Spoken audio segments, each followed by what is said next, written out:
exercise-da khaladaadka badan ay sameeyaan waxay tahay hab birta loo qaado iyo gaami xiriirka u dhexeeya adiga iyo naftaada markuu yahay mid positive oo wanaagsan waxaa halkaa ka dhalanaya inaad naftaada jeclaato nafaqooyinka u baahan jirkaaga haddaan ka hadlo waa 5 qeybood horta 5taas ugu muhiimsan number 1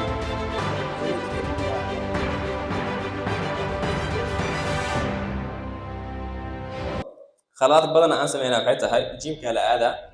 أفكس تحب بلاوة بروين النقاضة أكيد بحكوا معلم ما تمرقة حنولوس معلم ما تمرقة سان إكسون خطي خلوا على الدريم يعني نص سنة وسؤالها وكلها so that's why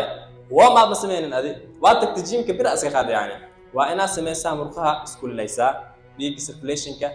أكل ليسا هذا مثلا باور مركوية لو وقت يدو برف كا باور ده استعمال يا خانو so باورك وعلى كلنا ما أنت نعرف سنا صوت حتى الناس كلاتين كل نسميه مرخها الناس صوت كلوا عادة كل لينين damage كوكيني soreness كوكيني so you have to warm up so dhibaatooyinka badan aad iska haysto exercise-da ka mid ah marka exercise-da khaladaadka badan ay sameeyaan waxay tahay hab birta loo qaado ma yaqaanin jimka la aada khalad ay birtu sameeyaan dabarka ka halaawayo caafimaadkooda dib u dhaqnaa so number 1 deadlifting badan khaladaadka dadka ay sameeyaan waxay tahay sidaan dabarka saan uu ka dhigaa asayna saan isku gudaa yani saas uu soo qaado focus meesha uu ku dhacayo mujida si khalad daw sameeysid waxay saameyn kartaa dabarkaaga yani dabarkaaga toos uu saameynay adigana qof waxaan noqonay markaas uu si dhahaa marka sida saxda ah uu sameynaysa waxay noqonay inaad saan u sameeysid aniga hadda ma sameyn kari because waxaa soo targarto birnaa keena meeshaan aan practical intusiyo laakiin way suurtageli weysay dad sportka soo qaada lahaa xataa laakiin sawir ahaan aan tusi doonaa insha Allah يعني حبتك مركز سنات تاكتيد دورك آسيف عن أو صحة السيد أنا خديت سيد هذا مركز له ركوع أو كله ركوع مكان ركوع يسحلون ده هاي فوق جلاس مثل صار إني جلاس كده على النار صح سيد سوق على الروان يعني نهايتي دورك كان أسهل أوكي نمبر 2 نمبر 2 سكوات بدنا خلط كويس من أصلاً كان دلوقتي سوق كده دورك سأوجد دورك سوق كده يعني هدي أسي خلط أو سميسيت سامر كأوس أو فليسينيسيت كوه أنا بوزيشن على هذا الرأي يعني so yes لكنها سكوات كأخذ وسابرت أنت بوصارنت هاي أنا كو بوزيشن على هذا الرأي لوجها هاي كوسحنت هاي صورة حاولت كأجنات تكتيت حاولت مركب كو تاجنت هاي كده برت أصلا هزير من السن هذا هذي كده بترتيب أو ديهوس لكن مركب خالد السن هذا أودكتي دورك على ذات المشى أجنعة يعني علاش كنا ماشي كاغدعي I think هناك فائدة وسين yes bicep كوادنا so bicep كا خلاص بدنا أي سمينا أركيواي جيم كأدي برتو سوقالا خفكا سانو ده يعني كده موشن كسمينا جيركا أديكا يعني سبولا سينوسا لكن مركا فوكس أساس مركا bicep كا سان مركو قعنتا ويا سان أو سوقادي توصل حول على مرخص فوكس كوسارا بايسب كوسارا سأوجدين حد كان اسمه هالما كان قاعد سكرو بحلويا كان قاعد السان سو سكويس حتى فيري كان كسكويس في عن أو مرخص وكوس نوع كاس ملك الكلويا حتى سبوت نواسينوسا دائما يكون كنا لقى يا بار next وقت شيء بجرته وحلا هذا أساس كان حقوق جارة يبدأها أساس كان حقوق جارة ويلشه dad badan gabdho badan oo waxaan noqonay macallin waxay dhaheen aniga exercise ka sameeyay ki wiilisha waay naki wiilisha wiil wax la dhahaa iyo gawar wax la dhahaa ma jirto meeshan exercise waa sameeyay laakiin culeyska loo kala badan yahay yani gabdhaha qaybta kor culeys ma ka qaadi karaan qaybta hoose u weyn yani qaybta hoose badan culeyska ay saaraan murqahan oo soo weynaad mar way ku dhahaayaan markuu weyn aan sameysmaro zaat ma uu noqonaysid hormoonkaas way ku yartahay adiga dadka aan u jeedo championka ciyaaro wax hormoons isdurooya cirbada isdurooya saas ay u weynaadeen adiga ma u diyaarsan saas inaan noqoto so yes exercise kan waa triceps workout ka triceps kana marka sameynaysid saan inaad dhexdid saan aad u sameysid oo gacantaadana motion ay sameyso marka sorta gacan wax la dhaho motion gacantaadana ay sameyso mal rabo gacantaada halahan inta inay taagnaataa la rabaa meesha ka shaqeynaysa meeshan waaye oo waxaad ku jirto so yes saan laakiin marka qaadaysid سان إنسان هذا دهيت فوكس مسارة مخها growth مسميناه وحيرنا بندنا سميناه كده فوكس أسارة triceps سكويز أبو سميناه كده بتوصل ودعاء So yes, dad badan oo meeshaan gym dhigtana iyo sameyn doonaan insha Allah haddii sameyn rabin xataa insha Allah inay sameyn doonaan aan rajeynaa dad badan way joogaan wax badan ay og yihiin. Number 5 waa qaybta gabdhaha dumarka. Yes, gabdhaha jecel exercise-ka badanaa sababtoo ah waxay focus saartaa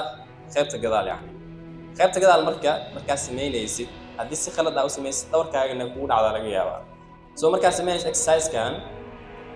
meesha xabadkiisa ama aad saaraysid maxaa la dhabarkaaga inay wax yar halahan dhexda inaad saartid mal rabo say meesha kor iyo hoos ay ugu baxdo wax yar garabkaa saare kadib hoos u degay hoos markaa u degtay waa kor u soo qaaday qaybtan oo gadaalna squeeze ku sameeyay squeeze markii lagu dhahayo مثلا xabadka hadda مثلا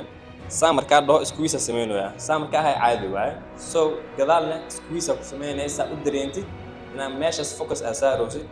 كديو مرقها growth سمينا بدنا قبل حكي كنا هنقال ناوي نساروا لكن سيدا خلطة وسمينا يعني سيدا إحنا وسمي نساروا يعني ومرقها growth وسمي so next so yes هذا قال لنا مركب خير بنتظر so yes guys سأوجي دي بحوا هذا سيدا كسيكر تاع بنتظر هذا بدنا مسكح هذا كجوح عيب هذا جرو عيلين كباهن يعني ويد وسمينا هذا جرو دوايش بيبينيسو oo u baahan in la xiliyo so yes saas deeta sheekada waxay noqonay qofka cayilan ku bedelo qofka caata ah yani hada isku bedela sheekada ma dhici kartaa saas ma dhici karto so ana waqti isgelisaa so sidee ku sixi kartaa cuntadaada inta aan galay marka next horta aan ka hadalno horta waa maxay horta nutrition mar badan ala maqlay biology waa lagu soo qaatay سكول كوالو سو قاتي مركز يعني خف كده او عفمات برنا الا هذا ويدا وسعتها سو وما حين نفقو اما ناتريشن نفقو waa barashada cuntooyinka u baahan jirka qaabka ay u sameeyso nafaqooyinka u baahan iyo qaabka ay u isticmaasho jirka so jirkaaga nafaqooyinka u baahan tahay iyo say ugu faa'iideysanayso ayaa la dhahaa nutrition qaabka wana badan ku koobo marka nafaqooyinka u baahan jirkaaga hadaan ka hadlo waa 5 qaybood horta shantaas ugu muhiimsan number 1 waa the protein so jirkaaga waxa u baahan the most important oo ah waa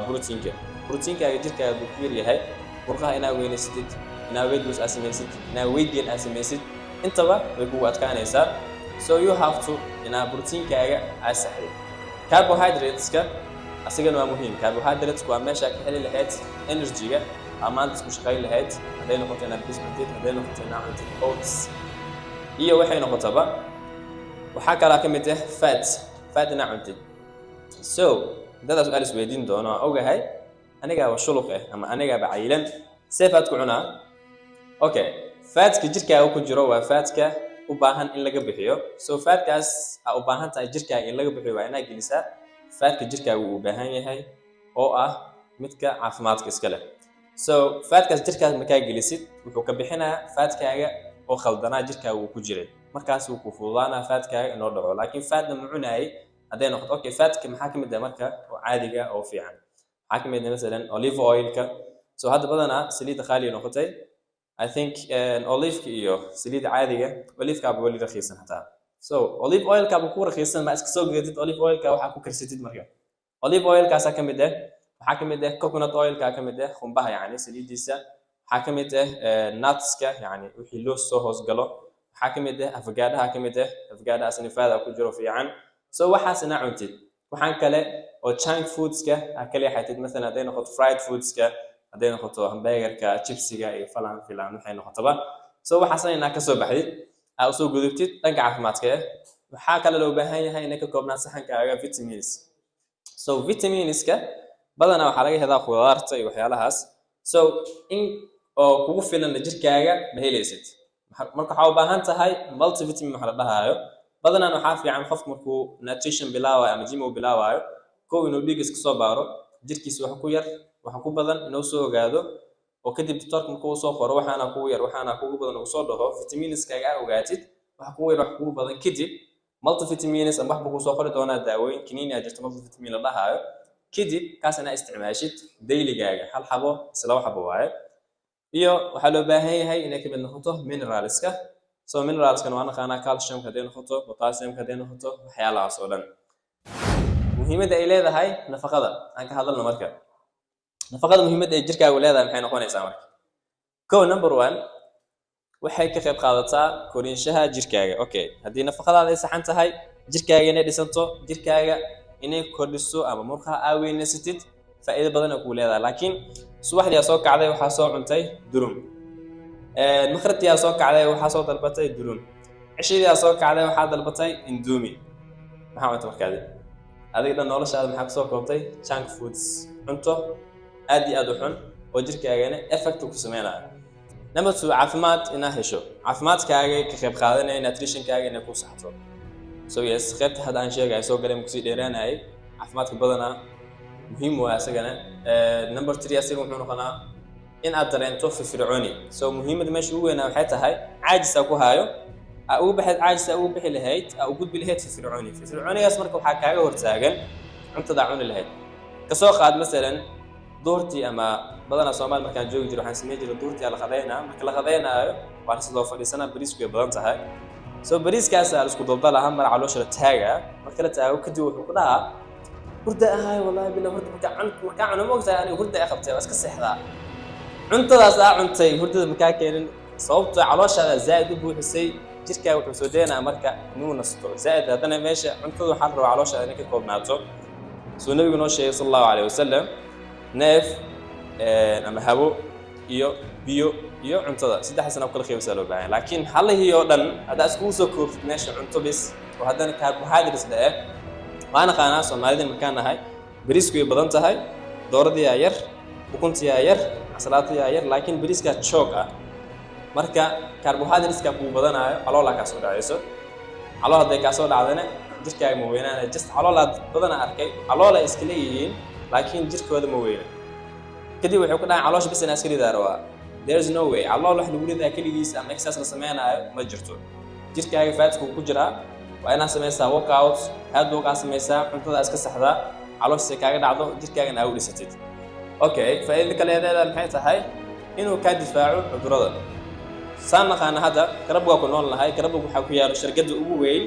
ee Turkiga soo saarto birta so qiicaas baxaayo dad badan had hergab haayo aniga xataa ugu soo dhacay so waxa uu nagu shahay in uu kugu dhaco cudur kasto hada mesela meeqa TB laga soo baaray TB laga helay meeqa dad badan yani jaamacadda loo diray sababtu maxay noqonay waxaas cudurkaas qaadanaysa nafta ka qaadanaysa jirka uu galaayo cuntada ma saxsan because of maalin kasta waxa daldali jirtay durma daldali jirtay calooshan uu ka xirmi jiray saxaran ma heli jiray so cuntada haday saxan tahay laakiin cudur uu laalaysa cudurkaas asaka difaacayo so yes next marka hadda waaye meesha ugu muhiimsan saxankaaga waa inay ka koobnaataa halahan wax saa u jeedin kulli waa u jeedin awleena saxanka waxay ka kooban tahay vegetable fruit healthy protein iyo whole grains marka halahan yaa ugu badan vegetables ka ugu badan so cuntadan hadda aa u jeedin ma ahan weight loss ma ahan weight gain just how health food saa aragteen hadda yurtada marka cunta ka cunaysid cuntada isku dheelitiran tahay just healthy way mana ku cayileysid mana ku caatooysid marka ugu yaraan hadii aaratid inaas caateenin ama hadii aaratid inaas ceelis xataa cuntada oo chook iska rabtid waxaan ka soo koob healthy food way vegetables ka ku badnaado hadii aa cuntid khudaarta aa badsatid waxay jirkaaga ka bixinayay so yes khudaarta saas marka aa cuntid jirkaaga waxay ka bixinayay fatski wixii oo dhan khudaartu way fiican tahay dadka badana sokorta qaba xataa waxa lagu la taliyaa khudaarta inay high ay ka dhigaan sababtoo ah yani wuxuu hoos u dhigaa levelka sokorka yes kadib waxa inay ka koobnaataa hadan rabaa fruits maxaa kamid ah apple ka kamid ah tufaaxa waxa kamid ah maxaa lahaa ki mooska kamid ah canabka kamid ah yani inay ka koobnaato waaye okay maxaa kala kamid ah inay saxan ka koobnaato healthy protein maxaa kamid ah malaayga kamid ah kalluunka kamid ah waxa kamid ah ukunta kamid ah waxa kamid ah looska kamid ah wixii protein sheegto fiir hadda anaga dad ilbaxsana noqonay Soomaali ma kala joogo wax ma uu sheego ama kala jirta inta ka raadina la dhijir laakiin hadda waxa ognahay wax kasto in uu Google buuxo hadaa qortid healthy protein foods ama healthy protein sources kullu uu soo saaraa yani wax kasto uu soo baxaa doqon aan iska dhigay marka meesha ka fiirin kartaa whole grains marka waa kana qaybta carbohydrates ka waa whole grains maxaa kamid ah ambuulada kamid ah bariiska kamid ah oats ka kamid ah kii kala ka mid oats waxa waa boorashka ama yulaafka so waxyaalahaas oo dhan ka mid ah markas adiga waxa meesha kugu qoran haddii daacad ay ka tahay waxaan health added waxaan waa raadinay fruits maxaa ka mid ah qoray goomilaha uu soo baxaa vegetables maxaa ka mid ah qoray uu soo baxaa waxaan oo dhan ku soo baxaa marka oilskana waa kana fatska waa idin sheegay marka cuntada aad karsinaysid waa inaad ku karisaa saliid fiican oo jirkaaga dhibaato aan gaarsiinayn iyo biyahaaga aad saxdid biyahaaga maalintii ugu yaraan 2 litir ilaa 3 litir yani waa loo kala duwan yahay laakiin commonly 2 litir iyo ka hooseyn because waxay kaasam ama ka caawinay biyahaas markaa cabtid murqaaga andahay maqaarkaaga inuu soo nuuro maqaarkaaga sameeynayo khaleel iyo waxyaalahaas maqaarkaaga uu soo nuuraa qof xanaaqan oo qurux badan gabdhaha badan waxa waaye Soomaaliya kala joogo bal is cadeyn jiro wax laakiin maskaxdooda kala dhacsaneen in biyaha day badsadaan ay soo nuuri doonaan so yes biyaha daabasitid caafimaadkaaga u fiican tahay maskaxdaada u fiican tahay maskaxdaada haya ka dhigay marka insha Allah bladeeskaaga halha inay ka koobnaataa rajin doona insha Allah ay ka faa'iidin barnaamijkeeda soo diyaariyay waxa waa cilmi badan haysatiin sir badan haysatiin marka haday noqoto weight loss iyo weight gain kaas waa shaqo kale waa kan laakiin waa healthy food ina healthy ahaatid waa muhiim marka insha Allah qaybta oo nutrition meesha ugu bixinaa next